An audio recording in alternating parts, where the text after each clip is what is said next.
ജനലിലൂടെ പുറത്തേക്ക് നീങ്ങുന്ന മരങ്ങളെയും പാടങ്ങളെയും നോക്കി ആകാശ് ട്രെയിനിൻ്റെ സൈഡ് സീറ്റിലിരുന്നു. എറണാകുളത്തെ തിരക്കുകളിൽ നിന്ന് കുറച്ച് ദിവസത്തേക്ക് അവധിയെടുത്ത് നാട്ടിലേക്ക് പോവുകയാണ്. വർഷങ്ങൾക്കിപ്പുറവും ആ റെയിൽവേ സ്റ്റേഷനിൽ എത്തുമ്പോൾ അവൻ്റെ നെഞ്ചിൽ ഒരു ചെറിയ ഇടർച്ച അനുഭവപ്പെടാറുണ്ട്. അവിടെയാണ് അവൻ മീരയെ അവസാനമായി കണ്ടത്. ഒരു മഴയുള്ള വൈകുന്നേരം. യാത്ര പറയാതെ അവൾ ട്രെയിൻ കയറിപ്പോയ ആ ദിവസം. അന്ന് അവൾ നൽകിയ ആ ചെറിയ ഡയറി ഇന്നും അവൻ്റെ ബാഗിലുണ്ട്. പെട്ടെന്നാണ് എതിരെയുള്ള സീറ്റിൽ വന്നിരുന്ന ആ പെൺകുട്ടിയുടെ കയ്യിലെ വളകൾ കിലുങ്ങിയത്. ആ ശബ്ദം. അവൻ പതിയെ തല ഉയർത്തി നോക്കി. കണ്ണടയ്ക്ക് മുകളിലൂടെ തന്നെ നോക്കി പുഞ്ചിരിക്കുന്ന ആ കണ്ണുകൾ അവന് അപരിചിതമായിരുന്നില്ല. ആകാശ്, നമുക്ക് ഇങ്ങനെ മുന്നോട്ട് പോകാമോ? ആ ചോദ്യം കേട്ടതും ആകാശ് ഒരു നിമിഷം ശ്വാസം അടക്കിപ്പിടിച്ചു. കാലം മായ്ക്കാത്ത ആ മുഖം, അതേ ചിരി, ജനൽ ചില്ലിലൂടെ അരിച്ചെത്തിയ വെളിച്ചം അവളുടെ മുഖത്ത് പതിഞ്ഞപ്പോൾ പഴയ കോളേജ് വരാന്തയിൽ വെയിൽ കാത്തു നിന്ന അതേ മീരയെ അവൻ ഓർമ്മ വന്നു. മീര, നീ എന്താ ഇവിടെ? ആകാശിൻ്റെ ശബ്ദത്തിൽ അത്ഭുതവും സന്തോഷവും ഇടകലർന്നു. ഞാൻ തൃശ്ശൂരിൽ ഒരു സെമിനാറിന് പോയതായിരുന്നു. തിരിച്ചു വീട്ടിലേക്ക് പോകാമെന്ന് കരുതി.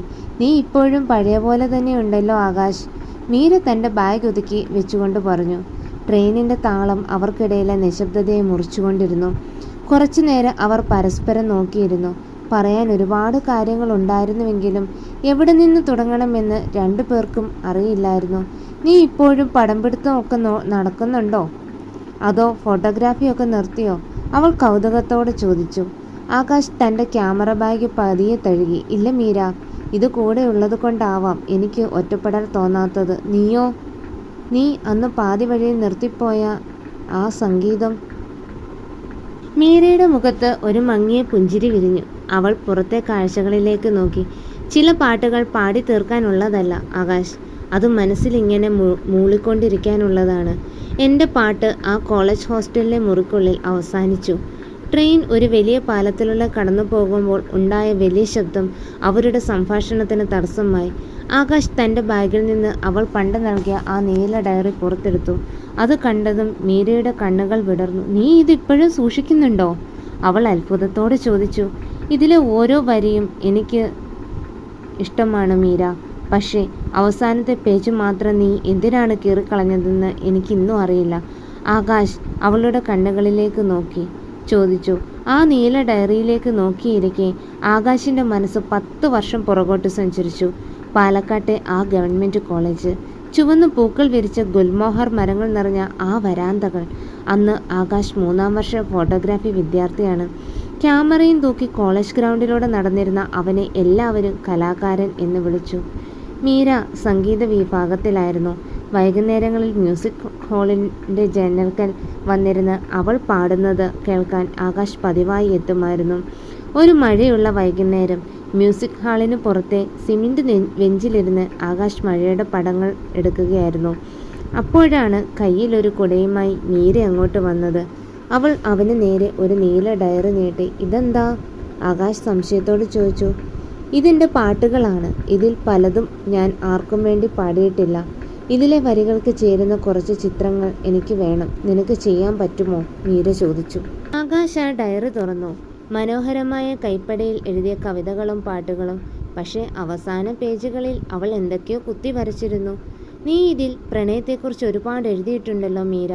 പക്ഷെ ആർക്കു വേണ്ടിയാണ് ഇതൊന്നും പറയാത്തത്? ആകാശ് കുസൃതിയോടെ ചോദിച്ചു. മീര ഒന്ന് ചിരിച്ചു. പറയാത്ത പ്രണയത്തിനാണ് ആകാശ് ആഴം കൂടുതൽ.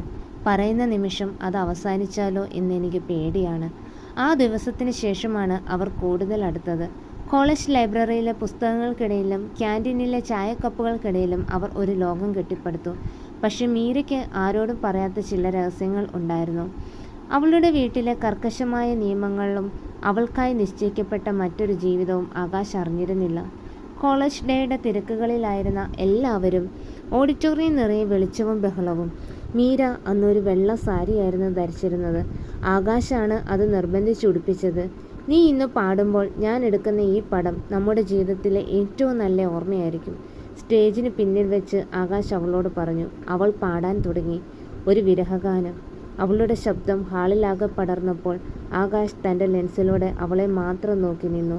പക്ഷെ പാട്ടിൻ്റെ പകുതിയിൽ വെച്ച് മീരയുടെ കണ്ണുകൾ സദസ്സിലെ ആരോ ഒരാളിൽ തറഞ്ഞു നിന്നു.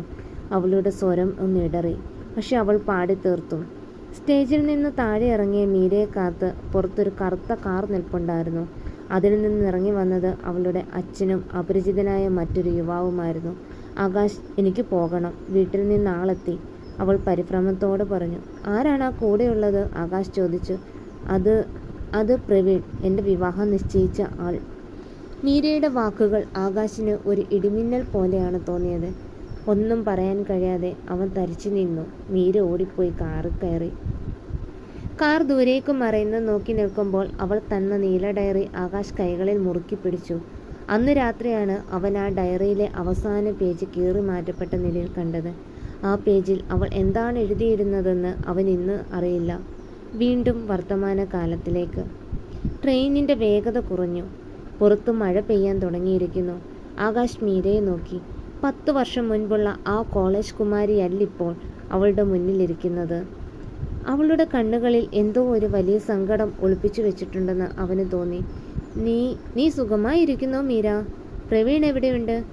ആകാശ് മെല്ലെ ചോദിച്ചു. മീരയുടെ കൈകൾ വിറച്ചു. അവൾ തൻ്റെ ഇടത് കൈയിലെ മോതിരവിരലിലേക്ക് നോക്കി. അവിടെ വിവാഹമോതിരമുണ്ടായിരുന്നില്ല. പ്രവീൺ ഇപ്പോൾ ഇല്ല ആകാശ്.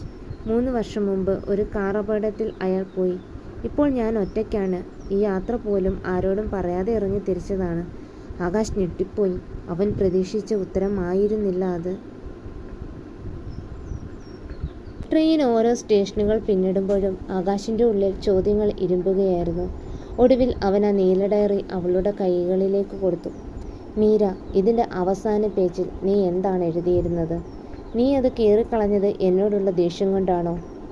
മീര ആ ഡയറി വാങ്ങി വിറയ്ക്കുന്ന കൈകളോടെ മറിച്ചു നോക്കി. അവളുടെ കണ്ണുകൾ നിറഞ്ഞു തുളുമ്പി. അവൾ തൻ്റെ ബാഗിൽ നിന്നും മടക്കി വെച്ച ഒരു പഴയ പേപ്പർ കഷ്ണം പുറത്തെടുത്തു. 10 വർഷമായി അവൾ അത് തൻ്റെ പ്രാണനെ പോലെ കൂടെ കൊണ്ട് നടക്കുകയായിരുന്നു. ഞാൻ അത് കീറിയത് ദേഷ്യം കൊണ്ടല്ല ആകാശ്, പേടികൊണ്ടാണ്. എനിക്ക് നിന്നോടുള്ള പ്രണയം അത്രമേൽ ആഴമുള്ളതാണെന്ന് വീട്ടുകാർ അറിഞ്ഞാൽ അവർ നിന്നെ ഇല്ലാതാക്കുമെന്ന് എനിക്ക് ഭയമുണ്ടായിരുന്നു. അതുകൊണ്ട് നിന്റെ കണ്ണിൽ വീഴുന്നതിന് മുൻപ് എനിക്കത് കീറിക്കളയേണ്ടി വന്നു. അവൾ ആ പേപ്പർ നിവർത്തി ആകാശിന് നൽകി. അതിൽ മനോഹരമായ ഒരു ചിത്രം വരച്ചിരുന്നു. ഒരു ക്യാമറയും അതിനുള്ളിൽ പ്രതിഫലിക്കുന്ന മീരയുടെ മുഖവും. താഴെ അവൾ ഇങ്ങനെ എഴുതിയിരുന്നു. എൻ്റെ പാട്ടുകൾ നിന്റെ ക്യാമറ കണ്ണുകൾക്ക് വേണ്ടിയുള്ളതായിരുന്നു. വിധി നമ്മളെ വേർപിരിക്കുകയാണെങ്കിൽ നിന്റെ ഓർമ്മകളിൽ മാത്രം ഞാൻ ഒരു പാട്ടായി അവശേഷിക്കട്ടെ. അത് വായിച്ചു തീർന്നപ്പോൾ ആകാശിൻ്റെ കാഴ്ച മങ്ങി.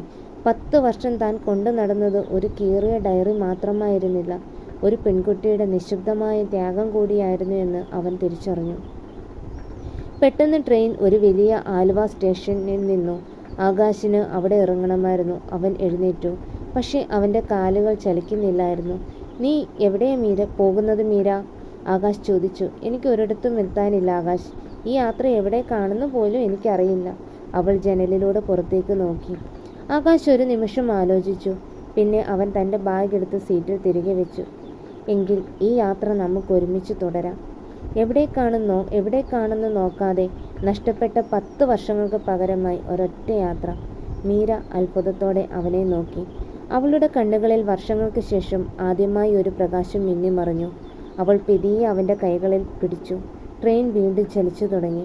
ട്രാക്കിലെ താളം ഇപ്പോൾ ഒരു സംഗീതം പോലെ അവർക്ക് തോന്നി. ശുഭം.